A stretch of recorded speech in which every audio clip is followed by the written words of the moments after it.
Padahal Allah itu sangat dekat kepada kita. Nah, andai kata tidak ada nafsu-nafsu yang tadi, kesombongan, apalagi hubud dunia, riya, kalau tidak ada hal-hal seperti itu, maka seseorang tidak perlu suluk untuk ma'rifatullah subhanahu wa ta'ala.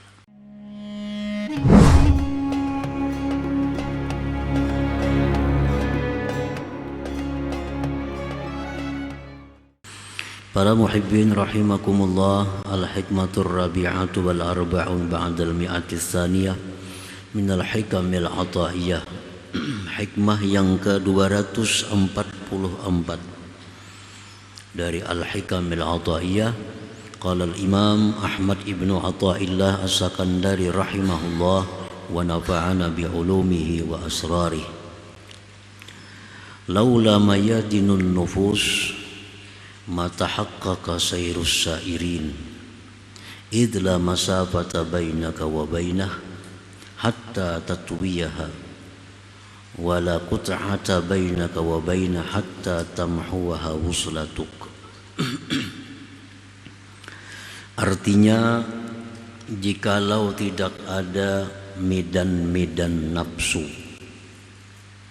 niscaya tidaklah ada perjalanan orang-orang yang berjalan, karena tidak ada jarak antara engkau dan antara Allah, sehingga mesti engkau lalui, dan tidak ada permusuhan antara engkau dan Allah, sehingga menghapuskan akan itu permusuhan oleh cinta engkau kepadanya. Itulah makna daripada hikmah yang ke-244 ini. Maksudnya adalah laula syahawatun nufus, jikalau tidak ada syahwat diri, kal kibri, seperti kesombongan, warriya, riya, wa hubbid dunya, mencintai dunia, wa ghairiha, dan selainnya. Itu merupakan syahwat nafsu. Wa adatuha, dan jikalau tidak ada kebiasaan nafsu, kal akli, minum, makan, wa syurbi, minum, wa naumi, tidur, wa nikah, kawin, wa ghairiha, dan selainnya, mata sawwara sulukus salikin, tidaklah terupa perjalanan para salikin ilal qurbi minallahi ta'ala, kepada kedekatan daripada Allah subhanahu wa ta'ala. Li'annahu aqrabu ilal abdi min hablil warid, karena Allah itu lebih dekat kepada hambanya dari urat leher hambanya itu. Apal bu'dul ladzi yujibu suluk ilal qurbi minallahi ta'ala qaimun bil abdi walau adimat lam yahtaj ila suluk. Bermula kejauhan yang menyebabkan adanya suluk untuk dekat daripada Allah, itu kejauhan adalah bertempat di hamba. Jikalau tidak ada syahwat-syahwat nafsu itu, tidaklah perlu seseorang kepada suluk. Para muhibbin rahimakumullah, dalam hal ma'rifat kepada Allah subhanahu wa ta'ala, itu ada istilah yang namanya suluk. Suluk itu artinya perjalanan. Nah, orang yang berjalan itu dinamakan salik atau salikin jamaknya. Kenapa ada suluk? Kenapa ada perjalanan untuk ma'rifat kepada Allah itu? Padahal Allah itu sangat dekat dengan kita, lebih dekat dari urat leher kita sendiri. Kenapa ada istilah perjalanan menuju Allah? Seolah-olah Allah itu jauh, sehingga ada perjalanan. Padahal tidak ada jarak antara kita dengan Allah Subhanahu wa ta'ala. Nah, apa yang dimaksud dengan suluk itu? Sehingga ada istilah perjalanan. Yang menyebabkan adanya suluk itu adalah syahwat-syahwat nafsu kita. Seperti kesombongan kita, riya kita, apalagi hubbud dunia kita, tamaknya kita. Dan lagi ada kebiasaan-kebiasaan nafsu kita, makan, minum, tidur, kawin. Nah, itulah yang menyebabkan Allah itu seolah-olah jauh daripada kita, sehingga kita tidak bisa menyaksikan Allah Subhanahu wa ta'ala itu karena yang demikian tadi. Padahal Allah itu sangat dekat kepada kita. Nah, andai kata tidak ada nafsu-nafsu yang tadi, kesombongan, apalagi hubud dunia, riya, kalau tidak ada hal-hal seperti itu, maka seseorang tidak perlu suluk untuk ma'rifatullah Subhanahu wa ta'ala. Seseorang tidak perlu suluk, tidak perlu berjalan untuk mengenal Allah Subhanahu wa ta'ala. Nah, karena adanya medan-medan nafsu, karena adanya syahwat-syahwat nafsu, itulah yang menyebabkan kita seolah-olah berjalan jauh menuju Allah Subhanahu wa ta'ala itu.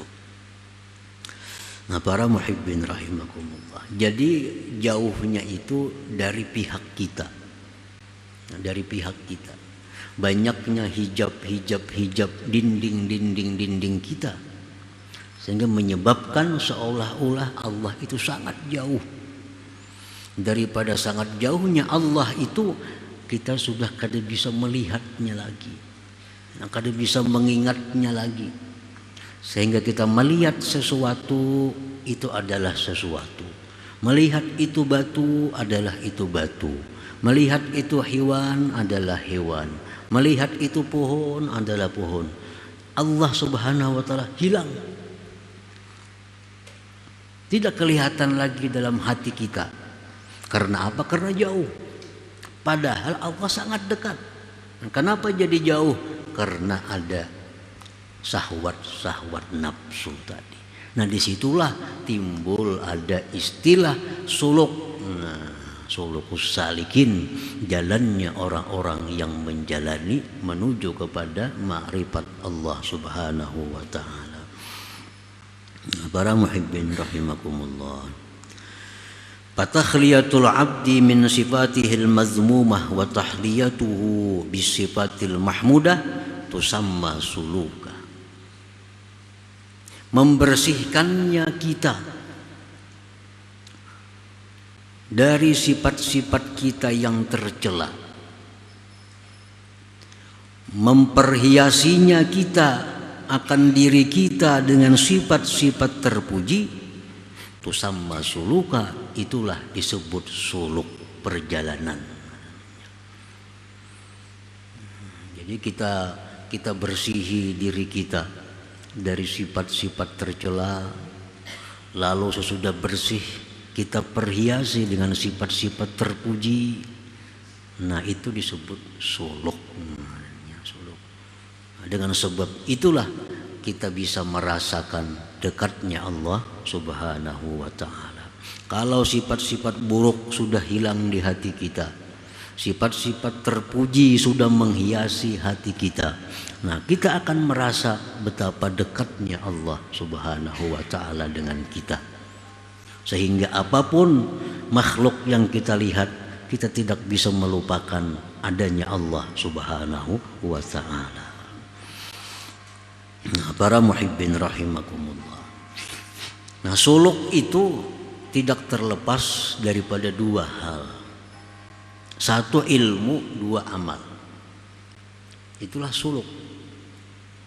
Orang yang suluk, salikin, mesti menuntut ilmu. dan mesti mengamalkan ilmu itu. Nah, itulah disebut dia salikin. Kalau dia hanya menuntut ilmu tapi belum mengamalkan ilmunya, itu belum disebut salikin. Orang yang disebut menjalani jalan menuju kepada Allah itu orang yang menuntut ilmu dan mengamalkan ilmunya. Nah, disebutlah dia salikin, orang-orang yang berjalan. Dicontohkan seperti riya. Nah, riya ini merupakan syahwat nafsu yang membuat kita jauh dari Allah, yang membuat kita lalai lupa daripada Allah. Salah satunya adalah riya. Nah, bagaimana cara kita menghilangkan riya lalu menghiasi hati dengan ikhlas? Disebut suluk. Nah, disebut suluk, dan kitanya itu disebut salik. Nah, salikin. Bagaimana cara kita membuang riya dalam hati kita? Dua hal tadi. Satu, ilmu kita tuntut, kita pelajari, lalu amalkan ilmu itu. Nah, maka riya itu akan hilang. Berapa lama hasil? Tergantung himmah orangnya, keinginan kuat orangnya. Ada orang yang berpuluh-puluh tahun menuntut ilmu belum bisa menghilangkan riya dalam hatinya. Ada orang yang cuma seminggu belajar sudah hilang riyanya. Nah, tergantung keinginan kuat yang ada di dalam hatinya itu. Ada orang ke Banjarmasin sebulan hanya sampai, mobilnya sama, mestinya singgah sekalinya di pantai 2-3 malam, di kandangan sebulan hanya sampai ke Banjar. Ada yang seekong ini kada bersinggahan, bujur-bujur kuat keinginannya, 3,5 jam sampai ke Banjar. Nah, mobilnya sama, supirnya sama, cuma ini bersinggah-singgah. Nah, itulah orang yang menuntut ilmu ini kadang-kadang berpuluh-puluh tahun menuntut ilmu, kada berubah akhlaknya. Mengkikir masih kikir, menghubud dunia masih hubud dunia. Pada 10 tahun lebih sudah menuntut ilmu. Nah, ini jalan di tempat, jalan di tempat. Jakanya bujur-bujur jalan, walaupun baku raut, ada juga kemajuannya. Ada kemajuannya. Nah, para muhibbin rahimakumullah. Jadi contoh riya kita ambil contohnya. Satu dulu mengetahui orang suluk supaya menghilangkan riya dalam hatinya, karena riya salah satu penyebab terdindingnya kita daripada Allah. Nah, satu mengetahui bahwa riya itu muhbitun lil amal, menggugurkan amal kita. Gugur amal. Arti gugur amal itu menurut sebagian ulama ada yang mengatakan tidak sah, ada yang mengatakan sah tapi tidak ada pahala. Disebut gugur amal. Jadi orang sembahyang riya, gugur amalnya. Orang bersedekah itu riya, gugur amalnya. Orang baca Quran itu riya, gugur amalnya. Nah, itu yang diketahui. Bila riya, kada usah berharap amal itu gugur, kada usah diharapi lagi. Yang kedua, mengetahui bahwa riya itu mendatangkan kemurkaan Allah. Allah murka. Kenapa murka? Karena Allah diulu-ulu. Nah, diulu-ulu. Di mana maulu-ulunya Allah? Bersedekah itu perintah Allah. Nah, ini bersedekah seolah-olah melaksanakan perintah Allah, tapi di dalam hatinya bukan karena Allah, maulu-ulu Allah. Nah, itu Allah murka. Nah, harus tahu itu. Yang ketiga, misalnya lagi dia mengetahui bahwa riya itu minal kabair, termasuk dosa besar. Nah, apa risikonya bila dosa besar? Kada akan hilang dengan sembahyang 5 waktu. Kada akan hilang dengan baca salawat. Kada akan hilang dengan baca istighfar. Kada akan hilang dengan baca Quran. Yang bisa menghilangkan dosa besar hanya tobat kepada Allah Subhanahu wa taala. Nah, itu hanya dosa kecil bisa aja hilang dengan bau wudu, bau bersedekah. Tapi riya kada, riya dosa besar. Riya dosa besar. Nah, ini ilmu. Orang yang hendak membuang riya itu harus tahu itu bahayanya riya. Nah, para muhibbin rahimakumullah. Dan lagi orang yang hendak membuang sifat riya dalam hatinya itu, dia mesti tahu asal usulnya riya itu apa. Kenapa kita riya dengan sembahyang kita? Kenapa riya dengan ibadah kita? Kenapa sebabnya? Kemungkinan sebabnya itu adalah hubbul manzilah wal jah fi qulubin nas. Kemungkinan sebabnya adalah dia menyukai kedudukan di hati manusia. Nah, itu mungkin sebabnya, salah satunya itu. Kenapa dia riya sembahyang sedekah? Karena dia ingin punya kedudukan di hati manusia, agar orang menghormati dia, agar orang simpati kepadanya, agar orang sayang kepadanya. Nah, mungkin itu salah satunya. Nah, yang kedua, pokok dasarnya riya itu adalah wattama bima fi aidin nas. Dia ada mengingini duit orang, ada mengingini harta orang. Dengan sembahyang bagus, ini berharap si pulang tuh beri aku duit. Dengan aku nuntut ilmu, aku berharap orang menyumbang aku.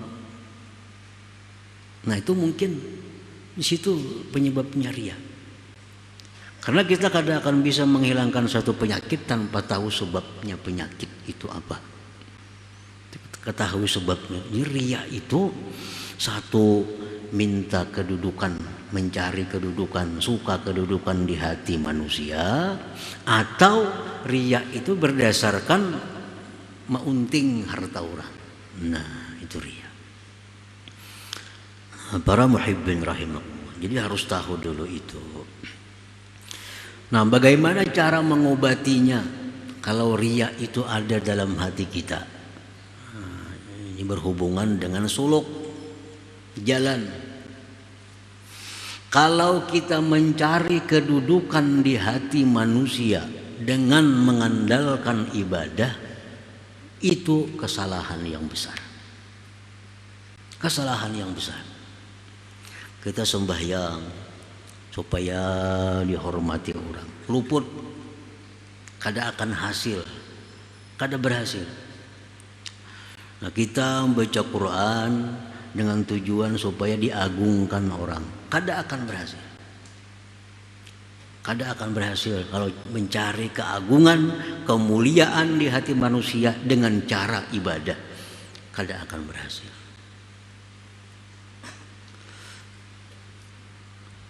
Dalam sebuah hadis qudsi Rasulullah SAW bersabda, "Idza ahabballah al-'abda nada Jibril, inna Allah yuhibbu fulan fa ahibbah, fa yuhibbuhu Jibril, fa yunadi Jibril bi ahli sama, inna Allah yuhibbu fulan fa ahibbuh, fa yuhibbuhu ahlus sama, thumma yudha'u lahul qabul bil ard." Apabila Allah mencintai seorang hamba, Allah sayang dengan hamba ini, Allah panggil Jibril. Nah, ujar Tuhan, "Wahai Jibril, aku cinta dengan Fulan bin Fulan itu. Aku cinta dengan Fulan bin Fulan itu. Umumkan kepada penghuni langit." Jibril mengumumkan, "Ya Jibril, wahai penghuni langit, Allah cinta kepada Fulan bin Fulan, dan aku pun cinta kepada Fulan bin Fulan. Kalian pun hendaknya cinta kepada Fulan bin Fulan." Akhirnya seluruh penghuni langit cinta kepada Fulan bin Fulan itu. Nah, kalau sudah orang-orang atas ini cinta kepada Fulan bin Fulan, maka diletakkanlah al-qabul dalam diri Fulan itu, diterima di semua orang. Nah, dia akan dimuliakan orang, dia akan dihormati orang, dia akan disegani orang. Kenapa sebabnya? Karena dari sananya Allah cinta, Jibril cinta, malaikat cinta, dampaknya ke bumi dia akan dicintai oleh ahli bumi ini. Jadi kalau hendak mencari pangkat di hati manusia, jangan dengan ibadah. Nah, hendak mencari kedudukan di hati manusia, caranya satu, jadikanlah diri kita orang yang dicintai Allah. Kalau kita dicintai Allah, maka Allah akan bukakan hati manusia untuk sayang kepada kita, untuk hormat kepada kita. Nah itu. Jadi kalau kita beribadah tujuan supaya dihormati orang, itu kayaknya terbalik, orang muar lawan kita. Kalau kita sembahyang, baca Quran tapi tujuan di hati supaya dimuliakan orang, yang kita dapatkan gini dihinakan orang kita. Dihinakan orang. Kenapa? Karena salah jalannya. Nah, para muhibbin rahimakumullah. Jadi dengan mengetahui ini, kita sudah kada lagi beribadah itu supaya dipandang orang, dipuji orang. Kenapa? Karena kada bakal dapat. Kada bakal dapat. Kalaupun dapat juga sehari, 2, 3, setahun, orang kena tahu itu riya, muar orang jadinya. Ujung-ujungnya kayaknya jadi dimurkai orang. Jadi kalau hendak mencari pangkat kedudukan di hati manusia, jalannya hanya satu, jadikanlah diri kita dicintai oleh Allah. Bila Allah sudah cinta kepada kita, orang-orang langit cinta kepada kita, otomatis orang-orang di bumi pun akan cinta kepada kita. Nah, para muhibbin rahimakumullah. Nah, yang kedua, riya itu datang akibat tamak. Nah, ini kada hendak dihormati orang, ini kada hendak disayangi orang, kada hendak diagungkan orang, yang penting dapat duit. Nah, ini kada peduli dihinakan orang kah, disanjung kah, yang penting cair. Nah, ada imbalannya. Nah, kalau ini penyakit riya ini di sini datangnya, kadang-kadang diobati lawan hadis yang tadi. Luput obatnya. Karena aku dia kan tidak tujuan hendak dimuliakan orang. Aku kan tidak tujuan hendak dihormati orang. Tujuanku aku supaya sugih. Nah, jadi kadang-kadang hadis tadi dipakai. Kalau riyanya itu karena tamak. Riyanya karena tamak. Nah, apabila riya kita itu berdasarkan tamak ini, maka hendaklah kita mengetahui annallah al-musakhir lil qulub bil man'i wal i'ta, bahwa Allah yang menundukkan hati manusia untuk memberi dan tidak memberi. Itu Allah yang membuka hati manusia itu. Ya Tuhan, lawan hati kita berinya duit, timbul kita beri duit. Allah yang menutup hati kita, jangan diberi. Nah, karena memberi kita. Jadi yang menundukkan hati kita itu adalah Allah, satu-satunya yang bisa menundukkan hati orang lain agar orang lain itu memberi atau menundukkan kita. Nah. Dan wala razika illallah, tidak ada yang memberi rezeki itu kecuali Allah Subhanahu wa taala. Kayak apapun kita beramal, beribadah supaya aku diberinya duit, mun Allah menutup hati orang itu kada jadi duit, kada jadi duit. Walaupun kita kada kelihatannya beramal, kita kada kelihatannya baca Quran, tapi Allah bukakan hati orang tuh bari si anu duit dibarinya. Nah, orang yang tamak itu mesti meyakini itu. Mesti meyakini itu, bahwa rezeki itu kadang akan bertambah dengan tamaknya kita. Bertambah dengan tamak kita, kadang bertambah. Dan rezeki kadang akan berkurang dengan qanaahnya kita. Kadang berkurang. Karena rezeki itu sudah ditentukan oleh Allah Subhanahu wa taala. Jadi kalau kita beribadah kepada Allah Subhanahu wa taala dengan maksud agar orang memberikan materi kepada kita, itu kada akan berhasil. Kada akan berhasil. Karena Allah yang membuka tutup hati manusia itu, bukan kita. Nah, jadi kalau kita hendak membuang ria, kita pelajari tadi, lalu kita berusaha menerapkan dalam diri kita, itulah namanya suluk tadi. Suluk. Kalau kita tahu semuaan ini tapi kada dipraktikkan, itu kada suluk. Belum suluk lagi. Suluk itu orang yang mengetahui dan mengamalkan. Tahu cara membuang ria demikian, diterapkannya dalam dirinya, dilatihnya dirinya supaya jangan itu. Nah, ini suluk. Terkadang dalam latihan sehari selesai, sudah tahu ini hadisnya, tahu ini Qur'annya, saat itu sudah hilang ria dalam hatinya. Ada orang demikian. Ada orang yang perlu bertahun-tahun melatih dirinya agar bebas dari ria. Ada juga. Nah, itulah suluk tadi. Nah, jadi andai kata ria itu kadada, sombong itu kadada, hubud dunia itu kadada suluk. Kadada suluk.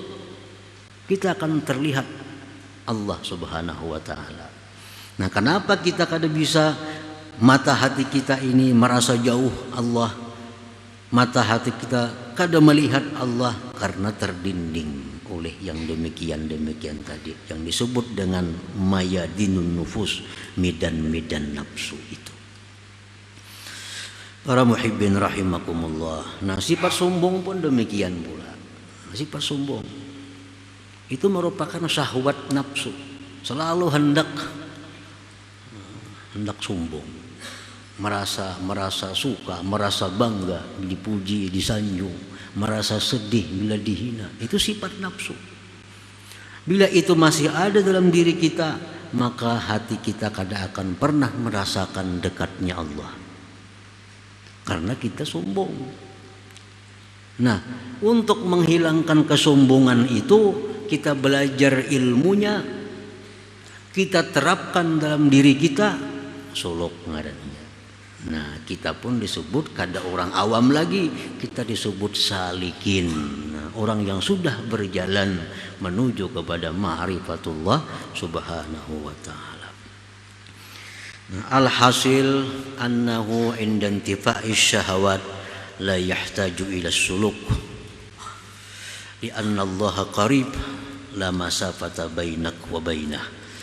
Kesimpulannya bahwa ketika sudah hilangnya syahwat-syahwat tadi, kesombongan, kecintaan kepada dunia, ketamaan, ria, kalau sudah hilang itu, seseorang tidak perlu kepada suluk, karena Allah Subhanahu wa ta'ala dekat, tidak ada jarak antara engkau dan antaranya itu. Nah, para muhibbin rahimakumullah, selanjutnya hikmah yang ke-245 insyaallah ta'ala.